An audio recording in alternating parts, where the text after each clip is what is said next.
तो हेलो दोस्तों, कैसे हो आप लोग। Welcome back. मैंने आप लोगों को एक न्यूज़ देने के लिए फ़ोन किया है। वो न्यूज़ ये है, अगर आप गौर से देखोगे तो यहाँ पर एंट्री आ गई है। वो एंट्री है रिक्रूटमेंट आई है साइंटिफिक ऑफिसर फिज़िक्स की। Can you see that. तो इसके लिए मैंने आप लोगों को न्यूज़ देने के लिए कॉल किया है। ये अगर आप देखोगे तो यहाँ पे एक पीडीएफ है। पीडीएफ में बहुत सारी जानकारी है, ज़रूरत से ज़्यादा हिंदी में है। तो मैंने आप लोगों को समझाने के लिए एक आसान पीडीएफ बनाई है, या कहा जाए आसान सी डिटेल मैंने नोट डाउन करी है आपको बताने के लिए। मैं थोड़ा सा आपको पढ़ के बता देता हूँ। एमपीपीएससी की बेसिकली ये जॉब है, इसने निकाली है साइंटिफिक ऑफिसर जो है फिज़िक्स के लिए। बेसिकली ये जो है ये भौतिक है, भौतिक मतलब फिजिकल की रिक्वायरमेंट है बेसिकली।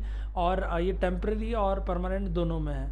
पोस्ट का नाम बेसिकली साइंटिफिक ऑफिसर फिजिक्स है। जो विभाग है वो गृह विभाग है, होम डिपार्टमेंट में है, मध्य प्रदेश शासन की। सैलरी बेसिकली जो है वो 15,600 से 39,100 के बीच में है, जिसमें 5,400 ग्रेड पे है। टोटल पोस्ट जो है वो अभी 20 है, जिसमें से 5 यूआर की है, एससी की 3 है, एसटी की 4 है और ओबीसी की 6 है। ठीक है, तो आप लोग इसके हिसाब से एक बार और देख लीजिएगा। जो जॉब है वो बेसिकली दोनों है, टेम्प्रेरी भी है, परमानेंट भी है। इसमें यहाँ पे इस तरह से मेंशन है। ऑनलाइन एप्लीकेशन की जो कुछ मेन इंपॉर्टेंट डेट जो मुझे पता चली है, वो 21 अप्रैल से ऑनलाइन एप्लीकेशन लेना शुरू करेंगे। आखिरी तारीख 20 मई है। और जो डेट है एग्ज़ाम की वो 22 नवंबर है। एडमिट कार्ड जो है वो 12 नवंबर से मिल जाएंगे।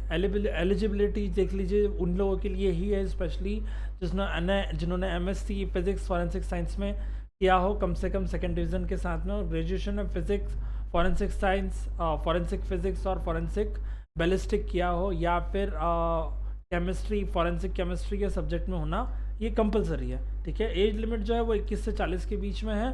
और जो एज है वो 1/1/2027 से काउंट हो रही है बेसिकली। तो एमपी में एससी, एसटी, ओबीसी, महिलाएं, सरकारी, इन सब जो कर्मचारी ऑलरेडी हैं, या कहा जाए इस कास्ट में, उन लोगों को 5 साल की छूट मिलेगी। मतलब 40 साल को से 45 साल तक अपन मान सकते हैं। ठीक है, तो जो इसका रजिस्ट्रेशन है वो इंटरव्यू के वक्त एक वैलिड पोजीशन, वैलिड रजिस्ट्रेशन होना ज़रूरी है। इंटरव्यू में मतलब आपका एमपी में इसका डोमिसाइल सर्टिफिकेट, मूल निवासी होना ज़रूरी है। एमपी के बाहर के लोगों को इसकी ज़रूरत नहीं पड़ेगी।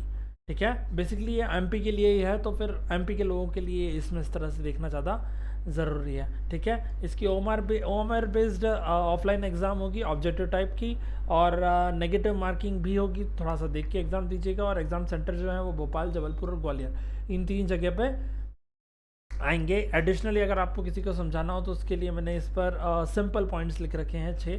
सरकारी क्लास 2 जॉब है, मध्य प्रदेश शासन गृह विभाग में गेजेटेड राष्ट्रपति की पोस्ट है, जिसका स्टेटस, सैलरी दोनों बहुत अच्छे हैं। स्पेशल क्वालिफिकेशन, ये जॉब सभी के लिए है, वही अप्लाई कर सभी के लिए नहीं है बेसिकली। वो अप्लाई कर सकता है जिसने फिज़िक्स या फॉरेंसिक साइंस में एमएससी किया हो। एप्लीकेशन की प्रोसेस जो मैंने ऊपर भी लिखी है, वैसे तो ये वेबसाइट यहाँ पे दी है, इस वेबसाइट पे जाकर भरी जा सकती है। तैयारी का समय जो है, एग्ज़ाम नवंबर 2026 में है, तो आप लोग अभी से तैयारी कर सकते हैं। बहुत वक्त है तैयारी करने के लिए। और एप्लीकेशन भरते वक्त जो डेट है, डेट ऑफ बर्थ, वो ध्यान से देना, क्योंकि बाद में बदलाव बहुत मुश्किल है, और गलत जानकारी, गलत इन्फॉर्मेशन की वजह से सब कैंसिल हो सकता है। यहाँ पे वैसे सब डिटेल दी गई है। ऑनलाइन आवेदन लेट अगर हम होते हैं तो उसका विलम्ब शुल्क भी है। और यहाँ पे जो ऑनलाइन आवेदन का विलम्ब शुल्क जो लिखा है वो 25,000 तक है बेसिकली। तो ऑन टाइम आप भर दीजिएगा तो आपके लिए बेहतर रहेगा। ठीक है, वैसे वो जो डिटेल मैंने आपको बताई वही यहाँ पर भी हिंदी में लिखी हुई है। आप चाहो तो एक बार पूरा ग्रो थ्रू कर सकते हो। पीडीएफ की लिंक और जो मैंने टेक्स्ट निकाला है वो मैं आपको साथ में वीडियो के साथ अटैच कर देता हूँ। ठीक है, थैंक यू सो मच।